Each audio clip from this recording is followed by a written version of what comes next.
Welcome to Alex Nanny, the Real Woman of Vacation Rentals. I'm Alex. And I'm Annie. And we're joined today by Rachel Alday, who is the co-owner and co-founder of Abode Luxury Rentals. Rachel, so good to see you today. Good to see you ladies too. So Rachel, we've had the pleasure of meeting you a couple of times at some conferences, and we're super fans of everything that you're doing with your business. But not everybody knows you, which is sad. We need to get you out there more and so everybody can know you, because you're really a dynamo and a phenomenal asset to the industry. But why don't you tell us a little bit about yourself and how you got into vacation rentals? So my husband and I started our company over 15 years ago. I think we're approaching 16 now, but I'm still saying 15.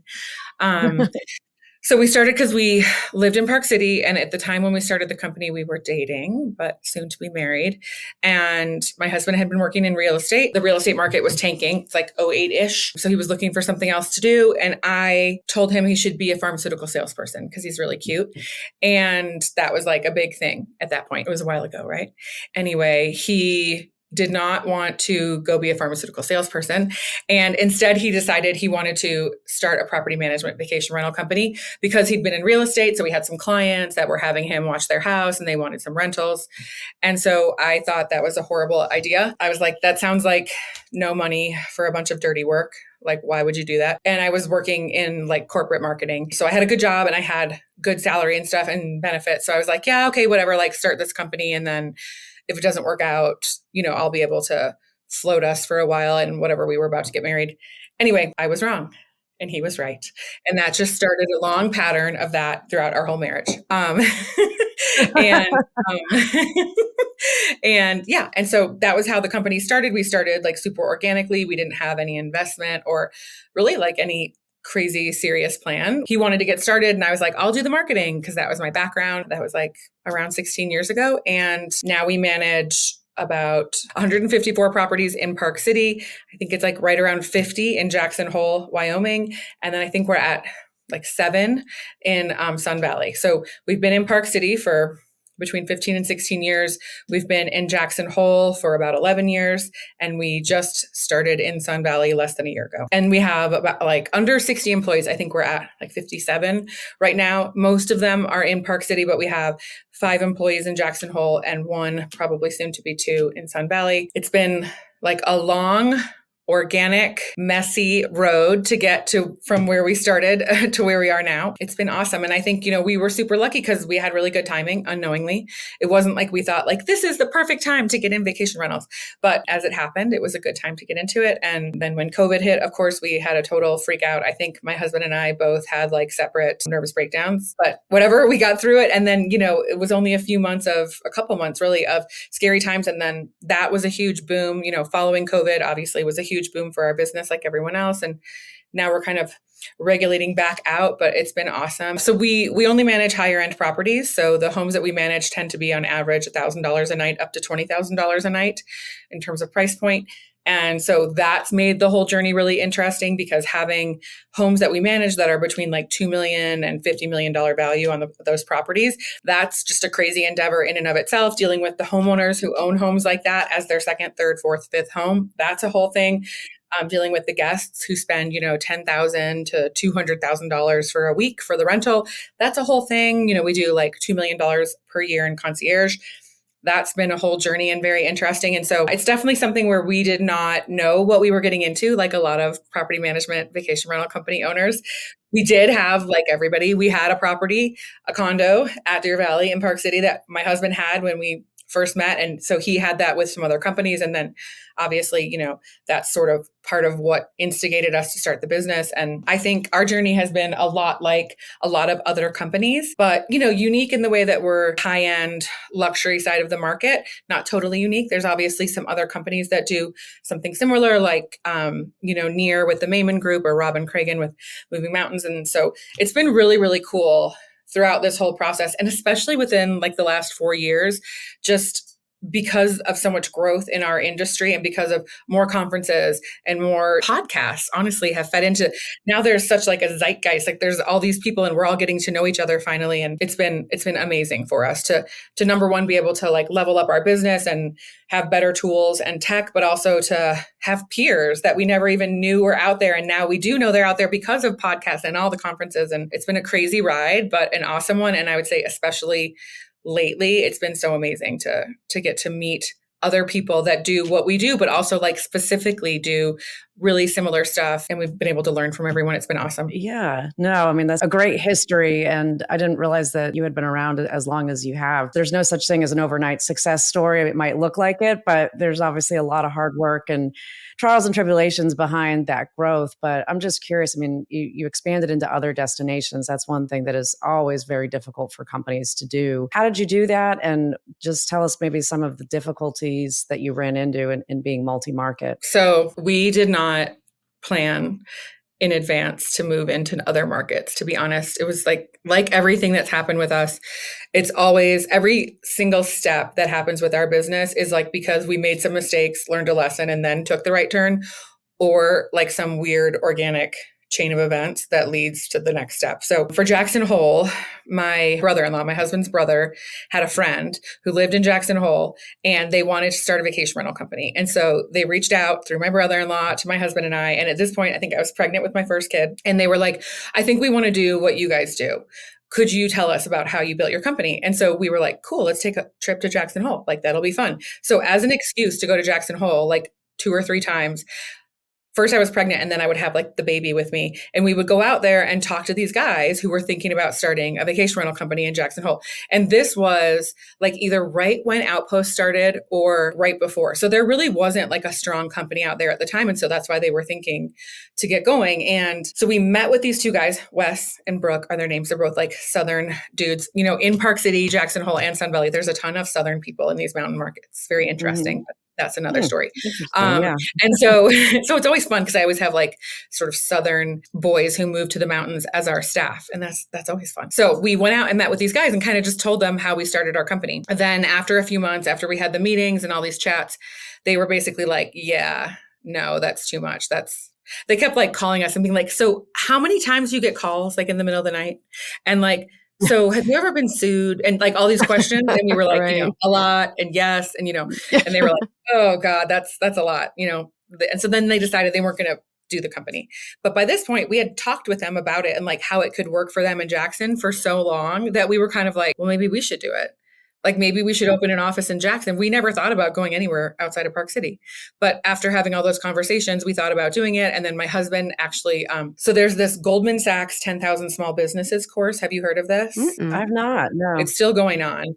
So Goldman Sachs, I believe this came out of like the downturn and some like restitution they were doing or something. But what it is they bring in like Ivy League instructors and they do this sort of like mini MBA and it's free. You have to apply. A lot of people apply. It's like a hard process to get in. But anyway, they have it in markets where Goldman Sachs has big offices. So weirdly, this is weird. Who would think this is true? But Salt Lake City has one of the biggest Goldman Sachs offices in the world. And so they do one of these like annual cohorts of the Goldman Sachs 10,000 Small Business course thing is in Salt Lake. And so we had heard about it and my husband was like, I'm going to apply to do this because it's like a entrepreneur's mini MBA and it's for free. And so he applied to do it, but you had to have like a growth idea for your business, right? So you have to like turn over all of your financials and all this stuff. And you have to be like telling them that you want to grow in some specific way in order to get into the course.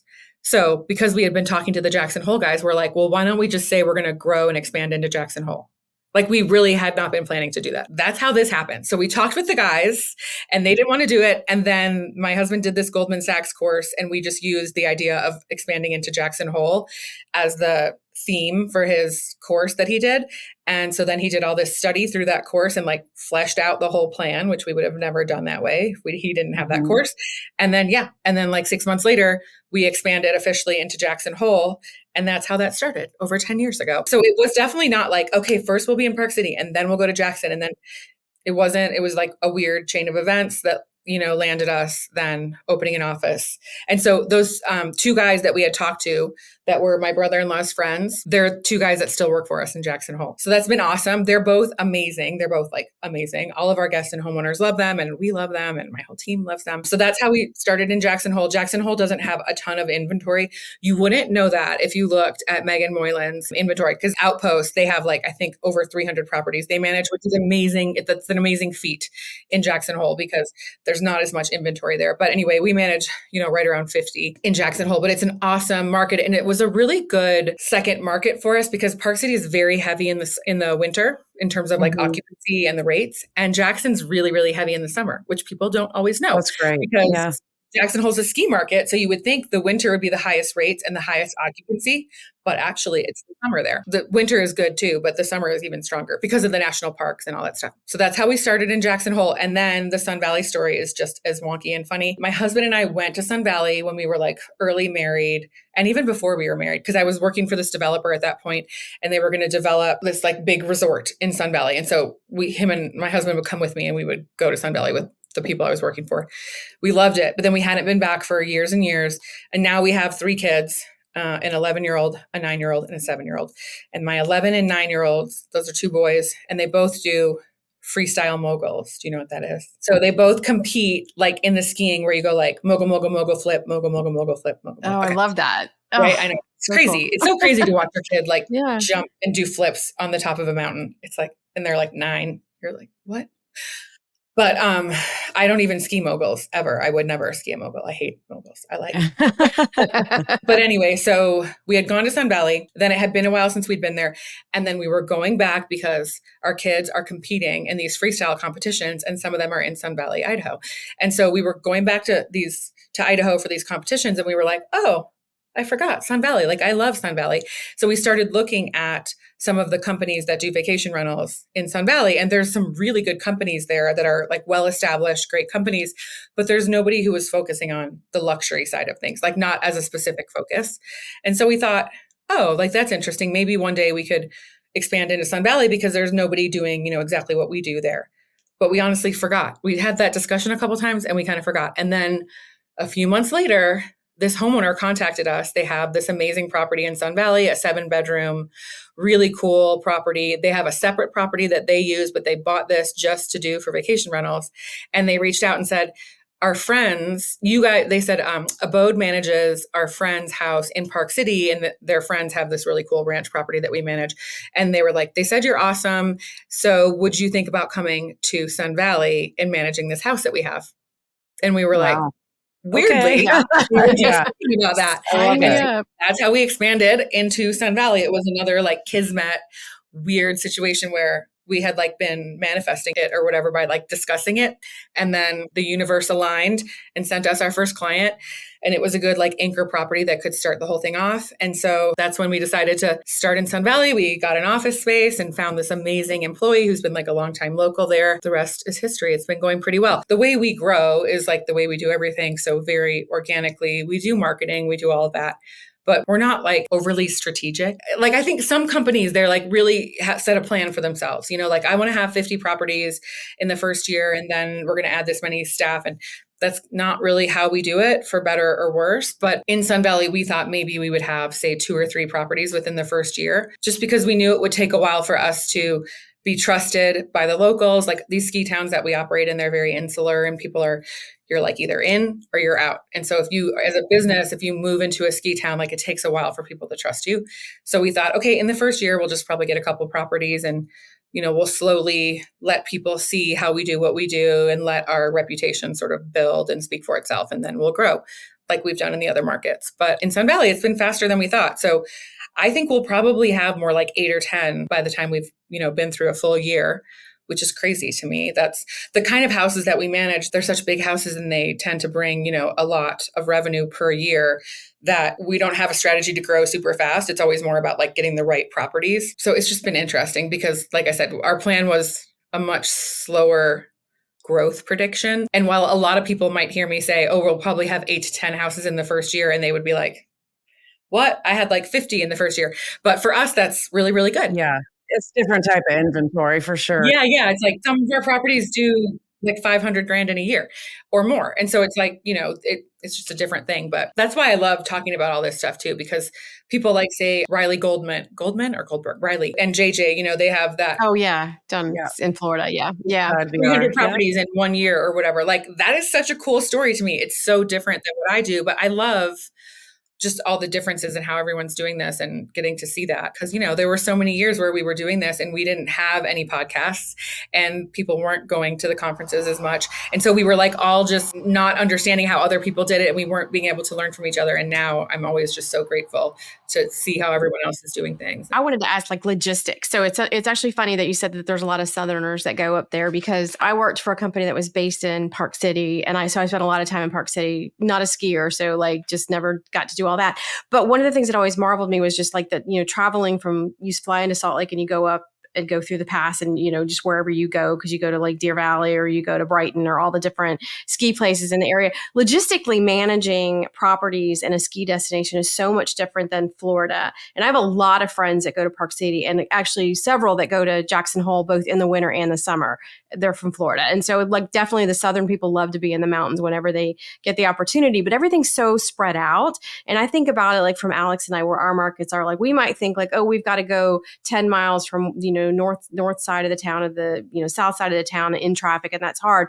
But you're talking like there could be 10 miles between a property, like one house. And so like you had obviously the good logistics within Park City, but to replicate that in other markets when you weren't there and you didn't really know the lay of the land that well. I mean, you had to depend on, and, to your point of you go into these ski markets and you're kind of like, you're either inside or outside, or when you first get there, you got to make your way in. So I would imagine just setting all of the operations was a pretty arduous task. It's a lot. I mean, the truth is, like when we started in Jackson Hole, we went to Jackson Hole a lot, like twice a month. Jackson Hole and Park City are like a 4.5 hour drive apart and like a less than an hour flight. And Sun Valley and Park City are like 4 hours, 4 hours and 15 minutes.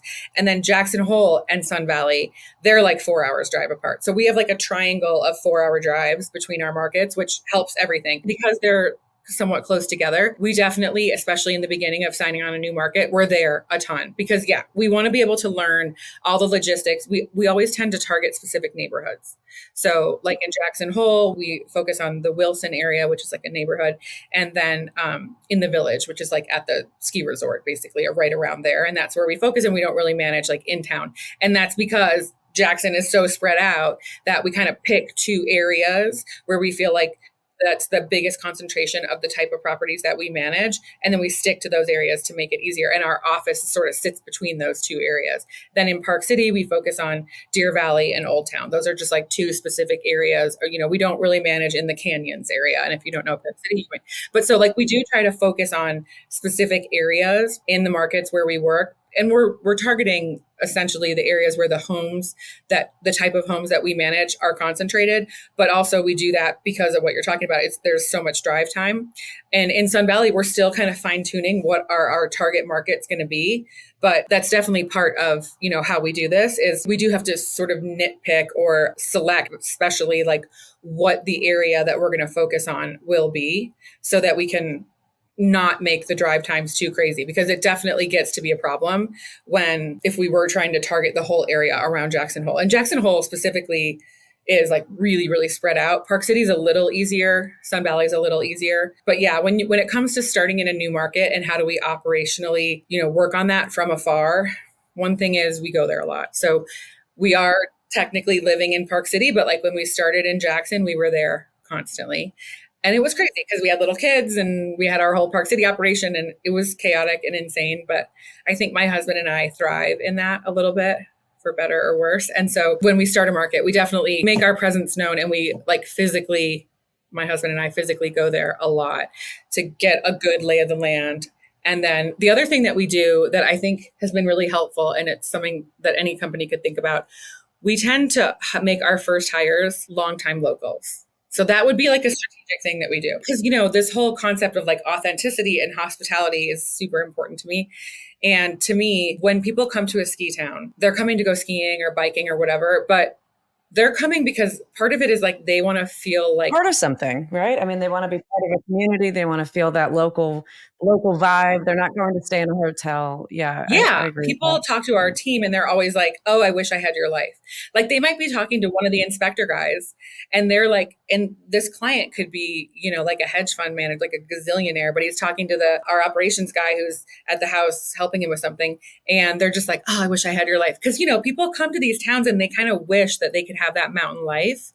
And so The Yeah. laid And so back we do, lifestyle. yeah. And so we do try to have our first team members, and really most of our team members, but for sure those first few, be people that are longtime locals, because we want them to be able to talk to the guests, and also to teach our whole team about like, what are the best mountain bike trails? What are the best ski trail? Like we want someone who really knows. It can't be someone who's like from Michigan and they just moved 6 months ago to Park City. They're not going to have the same like understanding of all the different stuff. And so we have found it really important that the longtime local piece in the beginning, and that has helped when we go into a new market, because we find our longtime local that we're going to hire, or longtime locals, and then they can really help us with like fine tuning what are the areas we're going to focus on, or like what are the businesses in town that we really need to build relationships with, who are the best real estate agents, all that kind of stuff.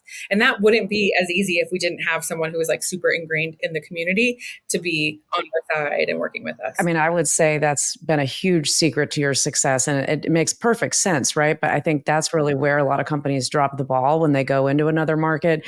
Either if they're buying a company, in some cases they're taking out the key leadership and they're just trying to centralize that from wherever the other location is. And they might have some people in the company, but it's like they don't have that leader person there that's kind of in charge of setting the tone for what the business is going to be, and making those connections, because at the end of the day, that really is what sets you apart. And I think it can't be overstated how important it is to be known locally, for the reason of also getting visitors to come and stay with you. Like if you're going to Sun Valley and I know that you live there, if you didn't have a rental company, I would ask you, where should I stay? Right. So it's like they reach out to people that they know live in these destinations. And that's just a really great organic way to make sure people know where to go. So I love that you guys did that. Yeah, no, totally. It's like, it shouldn't be a secret, but it kind of feels like, when you go stay somewhere and you're dealing with someone who's like, oh yeah, I just moved here and I love it. It's like, that's not what you want. When you're going to have that authentic, you're trying to go somewhere and be like, all right, so tell me the best pizza place. You're it's local, like, right. Yeah. Where's the place that the bartender's name? Like what? Right. Like, yeah, really? exactly. We'll be back in just a minute after a word from our premier brand sponsor, HostAway. My name is Derek DeCesare, owner of Sandstays. We're up here in Maine. We have about 120 units. We've been using HostAway since 2020. Chose to use HostAway because we were looking for a forever PMS. The one we had was the first one we ever did, and it just wasn't cutting it. Once we searched for more, things that brought us to them were the customer service, which was fantastic, and I was really taken back by, and that they had a mobile app, which I felt in today's world is a really big piece. So with the service, right off the bat, response rate, the fact that I can not only email, that I have a customer success rep, that I can also do a live chat, I can also call. So the service is there in whatever aspect I need it to be. And everyone's super friendly, which I know is, you should be in customer service, but I can tell you, as I'm sure a lot of people can, that's not always the case with a lot of products out there. So the features I love about HostAway the most, and I'll name 3, are, the facts we can handle reviews right in there, how robust the messaging channel is, all in one platform. And I think it's underrated, but the booking engine, we manage actually a few brands like the motels and things like that, and we can actually create different booking engines. And I just love how clean it looks. It's mobile friendly.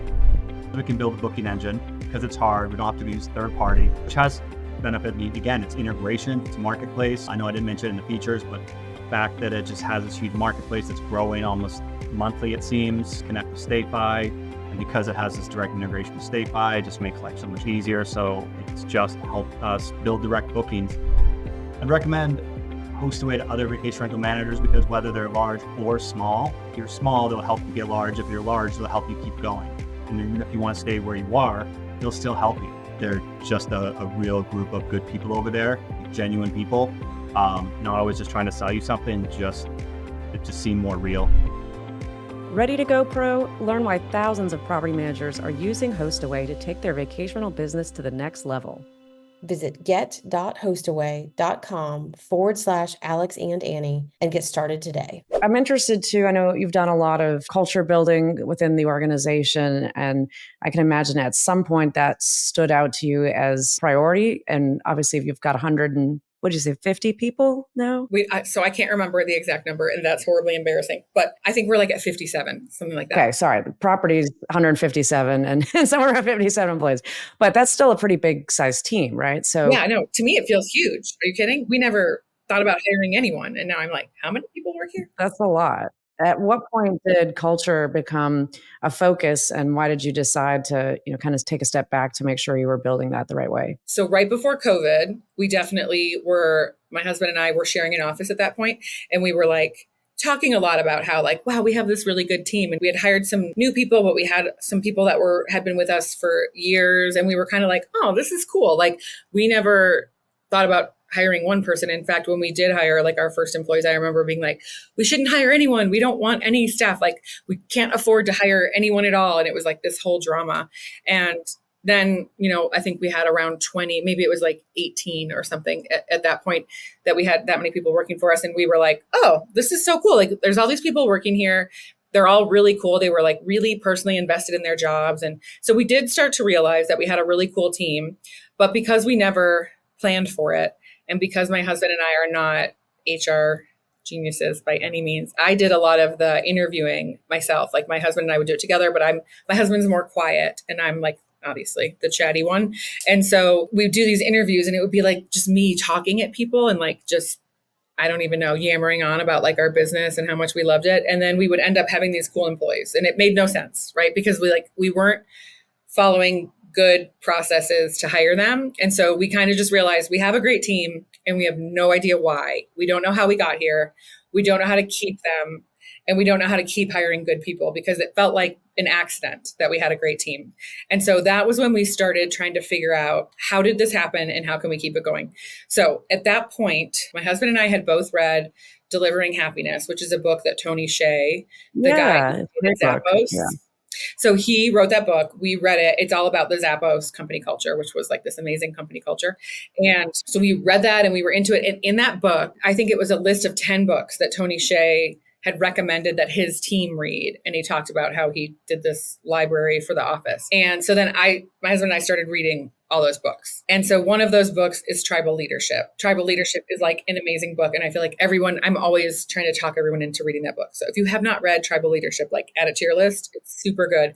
It was a huge game changer for me because at that point in our business, I was definitely focused on our competitors. I was negatively focused on our competitors, right? I was kind of like obsessed with like, what are they doing? And like, they're not as good as us. And I don't know. And anyway, I read Tribal Leadership and it made me realize how unhelpful that was and how that was sort of a sign of like my lack of emotional maturity in that area. And so anyway, that book was a huge eye opener for me. And so after I read that book and my husband read it, we talked about it constantly. And I started to feel like, okay, if I could talk to the author of that book, maybe they could help us as a consultant with our company culture stuff. And this is like kind of a good illustration of like my personality type, because so I read book from Tony Hsieh. Then it leads me to the book called Tribal Leadership. Then who do I think I am? I start trying to contact the author of Tribal Leadership because I'm going to like talk them into being my consultant. This is like, that was my thought process. You never know, right? So I ended up getting a hold of Linny from Tandemly. So there's these consultants that we've been working with to help us with our company culture. And the way I found them was from attempting to call the author of Tribal Leadership. So wait, that's how you and Lenny met? Yes. So that's Linny hilarious. Yes, you guys, this is like my life in a nutshell. This is how everything happens. So I was frantically trying to get a hold of this author. That author is Dave Logan. Dave Logan's wife is Hart Logan. So I had found Linny and Hart, who are our consultants. Their company is called Tandemly, and they're the ones that have helped us over the past like 5 years with our company culture, like defining it, understanding it, and then our whole like dealing with our team and having a better structure for just everything that has to do with like working with our team, doing one-on-one, setting up OKRs or KPIs, like people usually call them, all that kind of stuff. So that happened because I called that author. Linny was working for that author. They had like a consultant thing going from Dave Logan's, and Tribal Leadership had this consultant thing going. And that's how I met Linny. And then Linny and Hart ended up starting their own company. And so that's Tandemly. So yes. So the whole thing with our company culture started with us just realizing we had a good team, but having no idea how we got there and we felt really scared about how could we keep everyone working with us and keep them happy. We didn't know how to do that. Then we read Tribal Leadership. Then we found Linney and Hart and Tandemly. And then those consultants have really, really helped us kind of fine tune what is it that people like about working with Abode Luxury Rentals and how can we keep everyone happy. And so now we do all these like really cool things with them. We do workshops like quarterly, and we do an annual retreat with our team, and we do all this cool stuff. And that all came out of working with Tandemly. And yeah, and so really what's happened with that is that like we've done so much work over these years on our company culture and figuring out our values and our mission and all of that, which is all stuff that I was so averse to because I've worked in marketing with McDonald's, with Coca-Cola, and all this kind of corporate marketing. And so I hated it. I always felt like when I worked in a corporate environment, I just felt like I worked really hard and there was a bunch of people that didn't work hard and like they got praised and like moved up, like people that knew how to work the system, you know, they were the ones that did well. And anyway, I didn't like corporate stuff and I didn't like all the assessments that you do like in a big company and like all the, I don't know, I hated all that. So I was really averse to like, I hated job title. We didn't have job titles in our company until like very recently. I always hated job titles. I hated org charts. I hated one-on-ones. I hate like any of that. I've always hated it. But so working with Linney and Hart, they've helped us. We now have an org chart. We have job descriptions, job titles. We have OKRs. But we also have like a lot of company culture stuff that we do. And yeah, so that all happened kind of, again, organically from like reading a book and then going down a long and winding road, getting to where we are now. So now that we sort of figured out company culture, we're working on this topic of hospitality with Linney and Hart. That's been really exciting too. There's been a lot of talk within the industry about like what is vacation rentals, short-term rentals at the core. And it's like a lot of conversations that Alex and I've had with people is that we are a hospitality entity. Like we are in hospitality. And sometimes people forget that. And I think that there were so many new people that entered the space after COVID or like kind of when COVID was at its peak in terms of like the growth after COVID that just entered it. And they didn't enter it with a sense of like hospitality and wonderment about serving and servicing and having that desire to service. So there's like a subset of people in the business that are just solely in it to make money. And I think it's really good that you're focused on the hospitality part of it because at the core, that's what we do. And I had a conversation with somebody yesterday about people will focus on the gene that they have, their hospitality gene, and that'll just come out in their business and it'll grow. And it's interesting that you talk about how you were negatively focused on your competitors because when I came up in the vacation rental business, like that was how it was. It was very almost cutthroat. It was like you just wanted to undercut that business down the road to get whatever business you could get from them at whatever cost. And you didn't really worry about your reputation in the bigger picture. And I think that there's just been a great shift, but sadly we're losing some of those people that have that drive and determination and that hospitality gene that want to service people. So what you're doing is great. And this one thing that like whenever conversations come up like on LinkedIn about people who have good culture, your name comes up constantly. It just comes up very regularly about people that have built good culture. And having been in a business where there was not good culture and my husband and I were partners in it and we ultimately left. And it was so awful that we don't ever want to get back in that business, but I love the business. Had it been flipped where we had a good culture and the trust factor that was there, I think we probably would still be in it. So we need more of what you're doing. So keep that up. But what does that look like in terms of when you brought Linney and Hart in to do this? Because I think we talked to her and she was mentioning that they go in and they kind of help you put the structure behind what you want, that you've already got a culture sort of in place, but it's sort of like organizing it in a better fashion. But what did that look like for your staff? Like, so was it a culture shock to them to change things? Did they find it comforting that they already had like the good bones? It just needed some organization to it. To talk in my favorite language, therapy language, it was both and. Yeah, I would say, so when we brought them in, the cool thing about Linney and Hart and the way that they've worked with us, and I think that the way that they work with everyone, but just from what they've done with us, it's cool because like Linney is a therapist, like a licensed therapist, and Hart is a coach. And so they can kind of come at it not only from that sort of standard HR mentality of like looking at your metrics and looking at, how you can assess how happy people are and how satisfied they are and how you can work with that and setting up your whole company structure and your OKRs and all that stuff, but also like from the sort of psychological therapeutic side.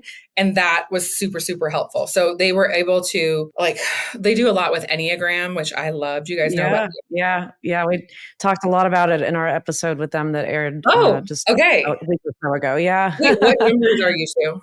Do you know? Have you taken I'm the a test? 3. I'm You're a 3. 3. I'm a 9. Oh, okay. Oh, I love this. Okay. So I have a lot of 3s in the company. My husband is a 9. My sister is a 9. I'm an 8. Shocker. Oh, I'm an 8. okay. For our company, most of the people that work here are 7s, which is really, really Oh, interesting too. wow. Uh-huh. Yeah. So I love the Enneagram stuff. And so that was super helpful because if anyone's done the test, like it's this kind of long involved test. And then when you get like assigned your number after the test, it's so weird because the 8 is the active controller. I remember when they sent me my results and I was like, active controller? Like, Your but then husband everyone was like, around me was like, yes. obviously Yeah. that's Totally tracks. and like weird that I'm married to a 9 because a 9 is like the one that like doesn't really have an easy time. Like, a 9 is like a more conflict avoidant and all that kind of stuff. And here I am, like I'm like a magnet for conflict, not always in a negative way, but I like to like get into it. There's a lot of stuff that Linney and Hart did with us that wasn't your normal like HR consultant type stuff. And I think that was the magic of it. So it was like combining, say, the Enneagram piece where everyone on the team gets to kind of understand who they really are and how does that type of personality interact with the other ones. So like, for instance, 3s. So we have a bunch of 3s and like 3s really focus on, they want forward movement. They want a good title. They really want recognition. And so these are not things for me that I think about. I always think people want money. That's what they want, right? Everybody wants money. That's what I want. But no, like some people really want a better title and they want, more people that they manage and some of that kind of stuff. And so using the Enneagram with Linney and Hart has been really helpful for us to help ourselves and our team kind of understand each other so we can work together better, like a 2. So like on the Enneagram, a 2 is someone who is never going to say no if you ask them to help you with something. Like they are always giving of themselves, right? And so then we have some 2s in our team. And so then I realized like, oh, just because Chance, the 2, always says yes when I ask him to help me with something, doesn't mean I should always ask him because he's going to say yes too many times and then he's going to get burned out. So I got to be careful with my 2s or whatever. And so, the way that they have approached the way that they consult for us when it comes to the HR stuff, it's cool. And then using the example of the Enneagram, I think is the best way to understand it. It's like, yes, we talk about our goals and our metrics like OKRs and our job titles and our career pathing and our salary bands and like all that stuff. But we also talk about like Enneagram and what number people are and how does a 8 react to people around her when she's in a good place and how does an 8 react when she's in a bad place and how can I read other 8s and tell if they're okay or they're not okay or whatever. So it's been so helpful when it comes to all of that sort of parts and pieces of it. And I think there's a ton of, interesting consultants out there. And I do think that as a company, because vacation rental companies, like at least in the past, we were all sort of mom and pop shops. And now there's companies that are a lot more strategic when they start and they have like funding but either way, it's like, you can't forget the value of having a happy team because it's like, your homeowners and your guests, like they're impossible. Yeah, Like it's really hard to it keep them happy, fills But into then- every part of the business. Yeah. But then it's even harder to keep your customers happy if your team is not happy. Like, how can you ask someone who's in a really bad place mentally or like just dealing with their coworkers at work or whatever to then go and deal with some unhappy guests? Like, they're not going to even have the energy to do that because they're not even in a good. So we have realized that, like, we do ask a lot of our team members. We're in a very high stress business because our clients are all high net worth individuals. There's just the nature of that creates, like a high pressure environment. And so we have to make sure that our team is well taken care of and like they feel good because they are not going to be able to show up in a positive way to deal with the clients unless they're okay. And so Linney and Hart have been like really, really instrumental in getting us there. And another thing that we do that I always like to talk about, and I think people just think it's funny, but we pay for therapy for our team. So we have 2 therapists in Park City, 2 in Park City, 2 in Jackson, but one of the ones in Jackson does remote sessions as well. So they work with Sun Valley. So they're like, they have credit cards on file, right? Those therapists do. And so anyone on my team can go and contact any of those therapists whenever they want and get paid for sessions whenever they want. They can even do like couple sessions with their partner or their spouse or whatever. And we pay for it. And I'll never know who goes, right? Because of HIPAA. The way the contracts that we sign with the providers, I'll never know who went to therapy when. I just know that I'm paying for therapy sessions. I don't know who they are, who it's for. And it's been really cool because my husband and I ourselves, we have done like a ton of therapy ourselves. I'm 46, my husband's 44. So we're like at that age where we're having either like a midlife crisis or a midlife awakening or whatever you want to call it. Mhm. And we've definitely like, we work together. We own our business together. We're married. We have 3 little kids. Like, so we've had our stuff to go through and we've done a ton of therapy. And, through doing that, we realize like, oh, this is so unfair that we get to have this relief and this support. And it makes me think all the time when I go to therapy and I leave and I'm like, I feel better. It's like, I wish my whole team could have that, right? Because here's all these people, most of our team, they're a little younger. Most of them are like, say, 25 to 35-ish. But it's like, oh my God, I wish I could have learned all these tools and skills. The when I was coping younger. mechanisms. Yeah. And so then all I think of is my team. I'm like, oh my gosh, please read these books. Like, go to therapy. Like, I want you to solve your shit now. Don't wait till you're 45. I love that. Yeah, right? exactly. And so it's been awesome. And I think it has been like another little secret to our success. And it's like no secret. Everyone knows. Well, everyone should know. Therapy works. It's good. Yeah. No, go to therapy. Undercut the importance of mental health. And I don't know that I've heard of any other vacation rental companies offering that to their employees. So I think that's really incredible and great the way that you have it structured, that you pay for it, but you don't know who goes. So it's not like people are nervous about you knowing that they're going. I think that's a really great way to do it. That's really cool. Very cool. Are you hiring? I mean, I might be looking we do therapy. You, all of the stuff you're doing just like speaks. I love this. It's just so wonderful. I think providing in some way or another for your team's mental health should be more common in the hospitality industry in general, but specifically in lodging, because when you think about it, like restaurants should definitely be doing this too. But when you think about when you're dealing with expensive experiences that you're selling, it's like there's a lot of trauma or drama that your customer is going to feel, especially when you're because all of our markets are fly to.